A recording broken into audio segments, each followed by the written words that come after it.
Nicotine addiction is often underestimated because tobacco is legal, but scientifically, it is considered one of the most addictive drugs humans commonly use, comparable in dependence potential to substances like heroin and cocaine. Tobacco has a very strong impact on the brain, and the addiction it creates is one of the most difficult substance addictions to recover from.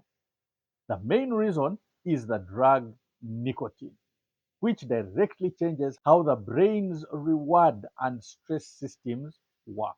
Nicotine reaches the brain extremely fast. Within 7 to 10 seconds after inhalation, nicotine enters the brain and begins altering brain chemistry. These are the effects. Dopamine hijack. Nicotine triggers an increase of dopamine, the same reward chemical involved in motivation and pleasure. Over time, the brain begins to depend on nicotine to release dopamine, reducing the brain's ability to feel normal pleasure without it. Rewiring of brain circuits. Repeated nicotine exposure strengthens habit circuits between the prefrontal cortex, amygdala, and reward pathways. This is why smoking becomes tied to routines like waking up, after meals, stress, alcohol, social gatherings. Reduced self control. Nicotine affects the prefrontal cortex, the area responsible for decision making and impulse control. Long term use weakens the brain's ability to resist cravings. Stress system distortion.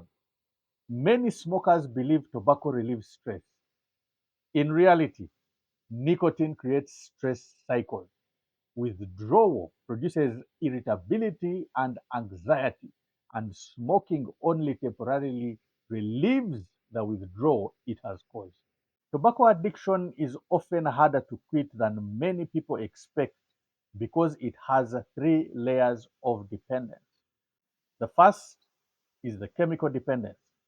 Nicotine produces strong physical withdrawal symptoms: irritability, anxiety, poor concentration, restlessness, sleep disturbance, and strong cravings. These can begin within a few hours after the last cigarette. The second, behavioral conditioning. Smoking becomes attached to daily activities. After meals, while driving, drinking alcohol, stress or boredom, and socializing. These triggers activate cravings even after the physical withdrawal has reduced. The third, emotional regulation. Many people unconsciously use tobacco to manage emotions like stress, anger, loneliness, or fatigue. Recovery, therefore, requires learning new coping mechanisms, not just stopping cigarettes. Why relapse is common? The brain remembers nicotine for years, even after quitting. Certain cues can activate cravings. For example, smell of cigarettes, drinking alcohol, meeting smoking friends, and stressful events. This is why recovery often requires multiple attempts before long term success. The good news is that the brain begins recovery quickly after quitting.